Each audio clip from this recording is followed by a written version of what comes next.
यीशु सहाय praise the lord. आप सबों को केरल से परमेश्वर का वचन सुनने के लिए हार्दिक स्वागत करता हूं। जीवन में कई बार ऐसे पड़ाव आता है, उसमें हम दो में से एक को चुनाव करते हैं, राइट या रॉन्ग, सही या गलत, या तो फिर सच्चाई या झूठ में से।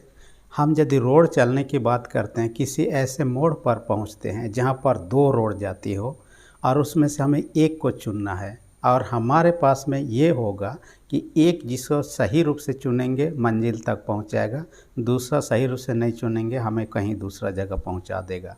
ऐसा परिस्थिति आती है। आज का वचन रोमी 6 अध्याय उसका 15 से 23 पद में इसी प्रकार के बातों को हम देखने पाते हैं। पाप को और धार्मिकता को, पाप को या परमेश्वर को, या अनुग्रह को और या तो व्यवस्था को, इसमें से एक को चुनाव करने की बात चर्चा किया गया है।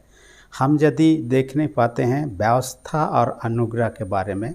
व्यवस्था परमेश्वर ने मूसा के द्वारा इस्राएलियों को दिया था ताकि उसका पालन किया जाए, परंतु मनुष्य होकर व्यवस्था को पूर्ण रूप से पालन करना संभव नहीं था। व्यवस्था का उल्लंघन के द्वारा मनुष्यों पर श्राप पड़ने लगा, मृत्यु, दंड होने का। तो इससे बचने के लिए परमेश्वर ने एक योजना बनाई, यीशु मसीह को भेजता है और अनुग्रह को यीशु मसीह के द्वारा इस जगत में स्थापित किया जाता है। उसके माध्यम से जो कोई यीशु पर विश्वास करता है, उसके अनुग्रह से, उसके दया माया से, सेंत मेंत दया से पाप क्षमा किए जाते हैं, धर्मी ठहराए जाते हैं और आनंद जीवन को प्राप्त कर सकते हैं। यही तो व्यवस्था और अनुग्रह में। लेकिन सवाल आज का वचन में कहता है, व्यवस्था को तो पालन नहीं कर पाए, इसलिए अनुग्रह को लाया गया ताकि हम पालन ना भी करें, उसके अनुग्रह से, दया से, सेंत मेंत हम धर्मी ठहराए जाएं और उद्धार प्राप्त करें। तो क्या हमारे लिए अनुग्रह हुआ तो हमें पाप और करना चाहिए ताकि अनुग्रह और बढ़ते रहे? ऐसी बात नहीं है। बाइबल साफ साफ बताते इब्रानी 10 अध्याय 26-27 पद में, यदि हम सच्चाई को जान लिए हैं उसके बाद भी जानबूझकर हम पाप करते रहेंगे बार बार ताकि अनुग्रह बढ़ता जाए, तो उसके लिए कोई बलिदान बाकी नहीं, दंड ही एक मात्र उपाय है। इसलिए कहता है पाप और धार्मिकता के बारे में हमें जिसका चुनाव करना है उसका परिणाम भी भयानक होगा, अच्छा होगा, बुरा हो सकता है। पाप के दास या परमेश्वर के दास, यहाँ पर एक बात यूहन्ना 8:34 में कहता है, जो जिसका बात मानता है उसका दास बन जाता है, गुलाम। दास प्रथा के बारे में यहाँ चर्चा करने के बारे में पौलुस प्रेरित का यही था, क्योंकि रोम को लिखता है, पत्री रोम नगर के लोगों को लिखता है, और रोम नगर में गुलाम प्रथा बहुत प्रचलित था, बहुत सारे गुलाम लोग थे। और गुलाम कैसे बनते थे आप जानते हैं, जो लोग गुलाम माता पिता से जन्म लेते थे वो जन्मजात गुलाम ही रहते थे परिवार में। दूसरा कौन, युद्ध में बंदी होकर जो लोग आते थे ये लोग भी गुलाम बन जाते थे, उनको खटाया जाता था। तीसरा, गरीबी के कारण से सोचा से दूसरे का गुलामी खटो ताकि 2 वक्त का रोटी तो मिल जाए खाने के लिए, लेकिन मरना तो नहीं पड़ेगा। लेकिन गुलाम भी एक बात है, मालिक जो कहेगा वही करना है। गुलाम या दास को कोई अधिकार नहीं रहता है, जैसे मालिक रखना चाहे, खिलाना चाहता है, काम करवाना चाहता है, हर चीज़ पालन करना है। इसलिए हम यदि पाप के गुलाम हैं तो पाप से जुड़े हुए जितने बुरे काम हैं हम करेंगे तो पाप के गुलाम है और इसका भयानक परिणाम है। और यदि धार्मिकता के या परमेश्वर के दास हैं तो परमेश्वर की इच्छा अनुसार जीवन व्यतीत करने, हालांकि ऐसा करना मनुष्य के संभव नहीं है, लेकिन उसके अनुग्रह से हम सेंत में धार्मिक ठहराए जाएंगे और अनंत जीवन के वारिस हो सकते हैं। आज का जो पत्र पौलुस प्रेरित रोम नगर को लिखता है, उस समय लिखता है जब तीसरी मिशनरी यात्रा ख़त्म करके वो यरूशलेम लौट रहा था। लगभग 56 से 58 ईस्वी के लगभग की घटना है। कोरिन्थ नगर में था, वहाँ से इस पत्री को लिखता है ताकि वो चौथा मिशनरी यात्रा में रोम होते हुए दूसरी जगह जाए। लेकिन जैसे यरूशलेम लौटता है वो पकड़ लिया जाता है, बाद में उसका मुकदमा चलता है, जेल सब होता है, इत्यादि इत्यादि घटना घटता है।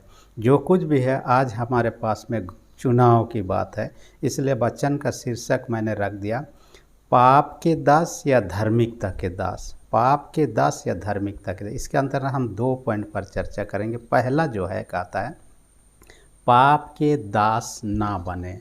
अभी मैंने कहा गुलाम एक बार बन जाता है, जब तक दूसरा व्यक्ति उसको ना खरीद ले उससे छुटकारा नहीं पाएगा। अपने से तो पैसा कहाँ से उसको अपना छुड़ाने के लिए पैसा दे सकता है। गुलाम लोग के पास पैसा नहीं होता था, तो दूसरा व्यक्ति खरीदेगा तब जाके वो छुटकारा प्राप्त करता था।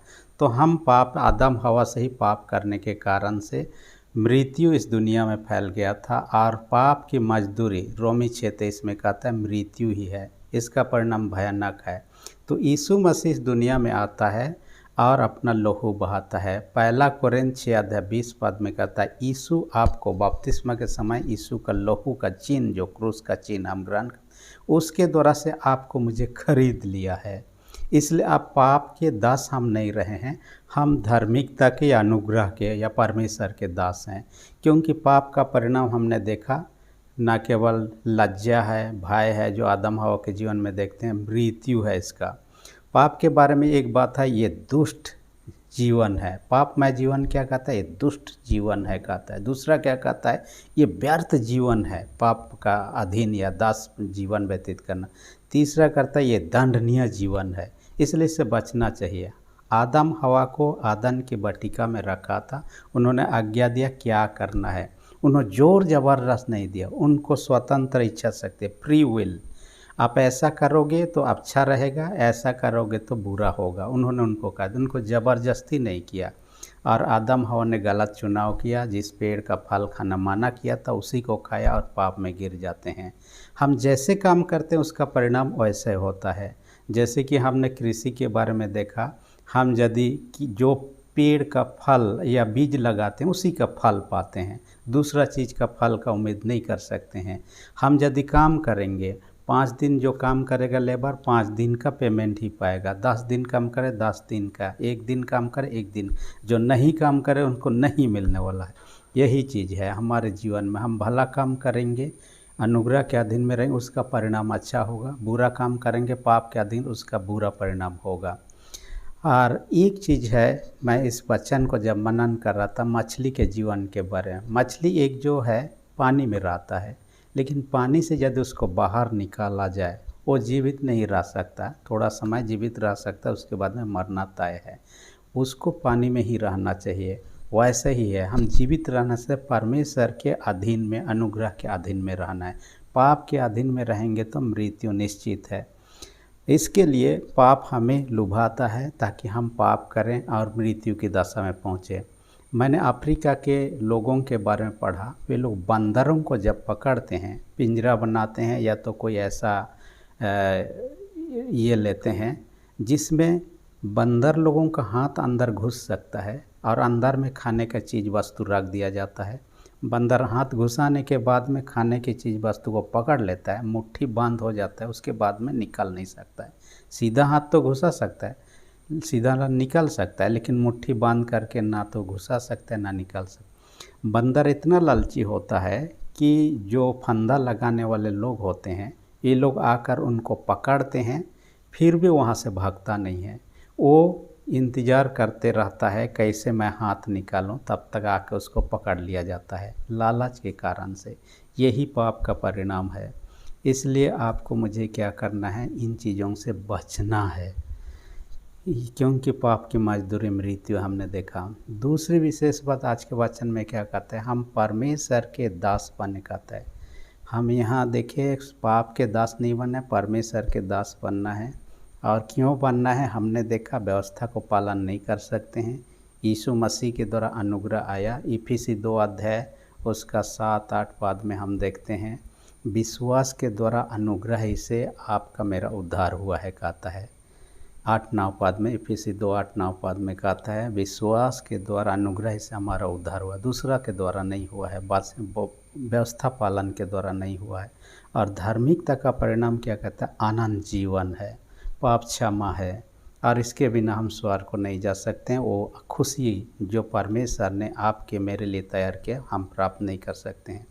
देखिएगा हमारा जीवन यदि पाप के दासता के अधीन है, आज ही प्रभु के अधीन हो जाएं, उसके अधीन में रहते हैं, तब उसके अनुग्रह से ही हम क्षमा प्राप्त किएंगे, धर्मी ठहराए जाएंगे, आनंद जीवन प्राप्त करेंगे। कई लोगों का जीवन को देखिए, जक्कई देखिए पाप में भरा हुआ था, लोगों से लूटने का काम करता था टैक्स के जरिए, क्योंकि वो टैक्स सब कलेक्शन करता था। प्रभु से मिलने के बाद अपना पुराना जीवन को ख़त्म कर देता है, नया जीवन शुरू करता है। पौलुस प्रेरित को देखिए, पहले लोगों को सताने वाला था, प्रभु का दर्शन पाने के बाद में उन्होंने अपना जीवन को ही बदल दिया। ऐसे ही है, हम प्रभु के शरण में हैं तो सुरक्षित हैं, उसके अनुग्रह के छाया के नीचे, लेकिन उससे दूर हैं तो विनाश के कगार में। एक भेड़ का बच्चों को देखिए, जंगल में यदि चराने ले गए, भेड़ का बच्चा यदि गुम हो गया, बहुत मुश्किल है वो बच के वापस आ जाए। संभव है यदि जंगली जानवर का ही छोटा बच्चा यदि माँ से दूर हो जाए, बहुत कम उम्मीद है कि वो बच जाए, ज़्यादातर संभव है मर जाना। माँ के साथ है सुरक्षित है, वैसे परमेश्वर के अधीन में है, उसके दास्ता में है तो हम सुरक्षित हैं, नहीं तो हम विनाश के कगार पे हैं। इसलिए आइए, हम पाप के दस्ता से छुड़ाए जा चुके हैं यीशु मसीह के लहू के द्वारा। हम फिर से पाप ना करें, उसके गुलाम ना बने, परंतु प्रभु के अधीन में रहे, क्योंकि यीशु का विश्वास करने के बाद उसके अनुग्रह से हम धर्मी ठहरे जाते हैं, पाप क्षमा किया जाता है, आनंद जीवन प्राप्त कर सकते हैं। और उससे वंचित नहीं होना है तो प्रभु के शरण में रहें और धार्मिकता के दास बने रहें। परमेश्वर ऐसा करने में हर एक की सहायता अगुवाई करे। आमीन। हम प्रार्थना करें।